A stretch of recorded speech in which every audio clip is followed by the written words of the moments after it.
সময়ের সঙ্গে সঙ্গে সব কিছুই পরিবর্তন হয়, আর এই পরিবর্তনের মধ্যে দিয়ে আমাদের জীবনযাপন করতে হয়। জীবনের কোনো একটা জায়গায় এসে আমরা বুঝতে পারি যে আসল জীবনটা ঠিক কেমন হয়। কোনো কিছুই কিন্তু আমাদের চাওয়া পাওয়ার উপর নির্ভর করে না। তবে যদি সব কিছু হাসি মুখে গ্রহণ করা হয়, এর থেকে বড় পরিবর্তন আর কিছুই হয় না। আমি জিনিসটাকে কি করে নেব, পজিটিভলি নেব কি নেগেটিভলি নেব, সেটা কিন্তু সব কিছু আমাদের উপরেই ডিপেন্ড করে। তোমরা সকলেই জানো, প্লাস সকলেই লক্ষ্য করবে, যখন একটা আঙ্গুল আমরা অন্যের দিকে করছি, বাকি তিনটা আঙ্গুল কিন্তু আমাদের দিকে থাকে, আর একটা আঙ্গুল সেটা ওপরওয়ালার ওপরে। তাহলে দেখো, এখানে বুঝতেই পারছো যে অপরের দিকে আঙ্গুল করলে বেশিরভাগ আঙ্গুলগুলো নিজের দিকেই রয়েছে। তো সবার প্রথমে নিজেকে দেখতে হয় যে আমি নিজে কেমন, তারপরেই না হয় অন্যকে জাজ করা যায়। তো যাই হোক, এভাবে তোমাদের সঙ্গে কথা বলতে বলতে বিছানাটা গুছিয়ে নিলাম। এই যে পুচকি চলে আসছে, তো তারপরে একটু ঘরটাকে হালকা করে গোছাচ্ছি। ঘর গোছাতে গোছাতে চলে আসলো পুচকি। দেখো পুচকি কীভাবে শুয়ে আছে। তো এটাই হলো একটা বয়স, না ছোটোবেলায় না কোনো টেনশন, না কোনো ঝামেলা, না কিছু, একেবারে একটা সুন্দর জীবন বলতে গেলে।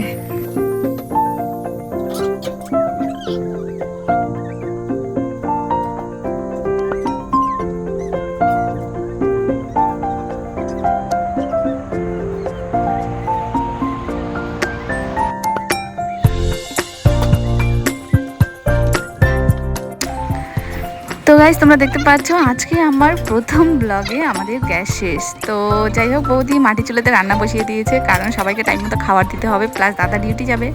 তো যাই হোক, তো একটা বাড়ি বউ হওয়া কিন্তু কোনো সহজ ব্যাপার না। সব কিছু দেখতে হয়, কে কী খাবে না খাবে, টাইম মতো খাবার দাওয়া। তো যেন বৌদি মাটি চুলাতেই রান্না বসিয়ে দিয়েছে। আমি ভাবছিলাম যে হ্যাঁ, আমাকে তো চা লাগবে, এখন আমি কি করে খাবো। তো পাশের বাড়ি থেকে বৌদি চা বানিয়ে এনে দিয়েছে। তারপরে প্রতিদিনের মতো আমি এভাবেই বসে বসে চা খাচ্ছি, টিভি দেখছি, চা খাচ্ছি, টিভি দেখছি।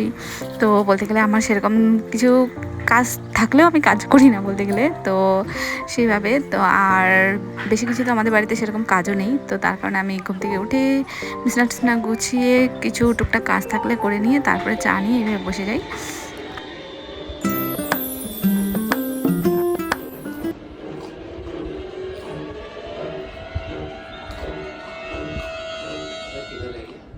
शायद आप लोग मुझे ढूंढ रहे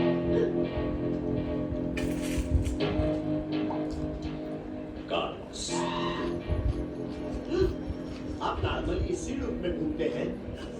मॉम, बॉडी और कार्लोस, इनके कोई रूप नहीं होते। क्या बात। Welcome to India city. আর আমাদের পুচকি, এর তো শুধু ঘুরতে পারলেই মানে বেস্ট। ওকে শুধু ঘুরাইতে নিয়ে যাও। তো নদীর ওই পারেও গিয়েছিল। তো তারপরে আমি ছাদের উপর থেকে ডাকছি ওকে যে বাড়ি আয় বলে। আর আমাদের এই পুচকির এত বদমাশ হয়েছে, এত বদমাশ হয়েছে, মাঝে মাঝে আমি বলি যে 5G 6G স্পিডে মানে সব কিছু জেনে গিয়েছে, শিখে গিয়েছে। আর এত স্পিডে দৌড়াদৌড়ি করে, কি বলবো আর।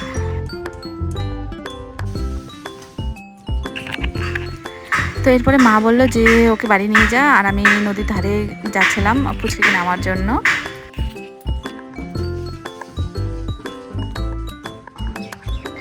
আর এই দেখো তোমরা, এককালে কিন্তু এটা একটা খুবই সুন্দর নদী ছিল, খুবই সুন্দর নদী। এই নদীতে আমরা কাপড় কেচেছিলাম, স্নান করেছিলাম। আর এখন দেখো এত বড় একটা ড্রেন হয়ে গিয়েছে, কি বলবো আর। নদীটা খুবই কাঁচরা হয়ে গিয়েছে, নদী বলা চলে না, ড্রেনও বলতে পারো, এত নোংরা হয়ে গিয়েছে। তো জানি না এটা আর কখনো ঠিক হবেও কি হবে না। খেলতে দুলতে আমরা পিসি ভাস্তি চলে আসলাম, বাড়িতে চলে যাচ্ছি হাঁটতে হাঁটতে, মানে বাড়ির কাছেই এটা বলতে গেলে।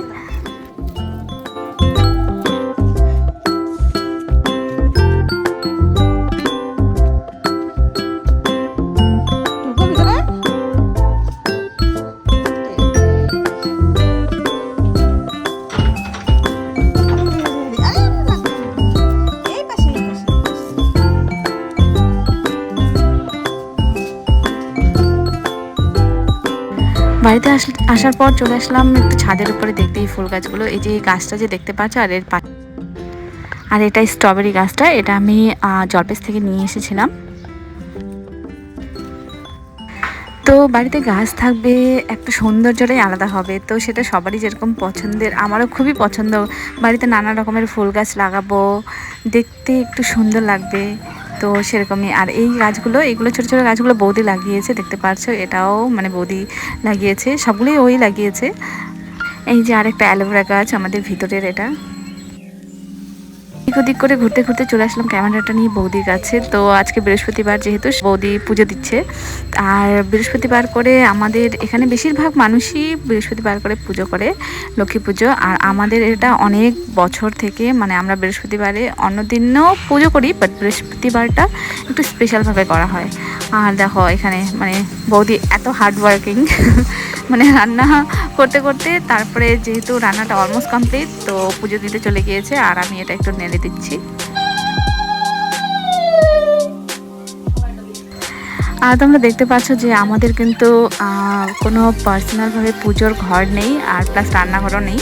তো এই ঘরটাতে আগে আমরা ছিলাম, তো সেই ঘরটা যেহেতু আমরা নতুন ঘর বানিয়েছি, তো নতুন রুমে শিফট হয়ে যাওয়ার পর এটাতে আমরা হাফ মানে পুজো করার জন্য আর হাফ রান্নার জন্য বানিয়ে রেখেছি। তো ভবিষ্যতে চিন্তাধারা আছে, যদি পরিস্থিতি ঠিক থাকে তাহলে অবশ্যই আমাদেরও রান্নাঘর আর ঠাকুর ঘর আলাদা করে করা হবে।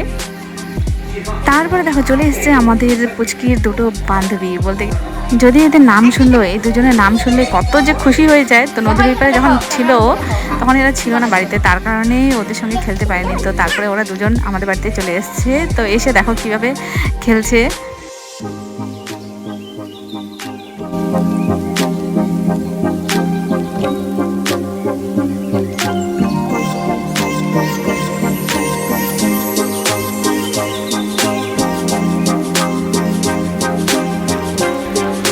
তারপরে এদিকে দেখতে পাচ্ছি বৌদি রান্নাবাড়া কমপ্লিট হয়ে গিয়েছে, তো এখন ঘরটাকে পরিষ্কার করছে।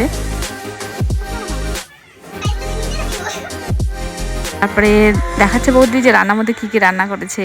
এই যে দেখতে পাচ্ছ আজকে যেহেতু বৃহস্পতিবার, তো আমাদের নিরামিষ ডাল আছে, তারপরে এখানে আছে শাক ভাজা, করলা ভাজা, আর এটা হচ্ছে এটা যে কি ভাজা, কুমড়া বা লাউ এরকমই কিছু একটা হবে। তো যাই হোক,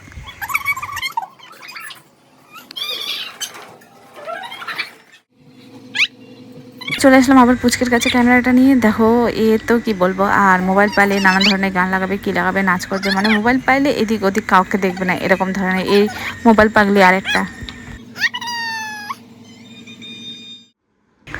তো তারপরে বোন আসলো, ও একটা কাজে যায়, তো আসলো দুপুরে খাওয়ার জন্য। তারপরে দুজন মিলে খেতে বসে গেলাম। ব্লগ বলতে গেলে আমাদের সারাদিনে সেরকম ধরনের কোনো কিছু করার থাকেই না। বেশিরভাগ বলতে গেলে রান্না করা, খাওয়া দাওয়া, টিভি দেখা, এটার মধ্যেই শেষ। তো আজকের ব্লগটা এত পর্যন্তই থাকলো। মুড়ি ভাজা।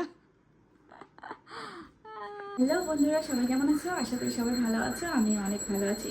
So YouTube page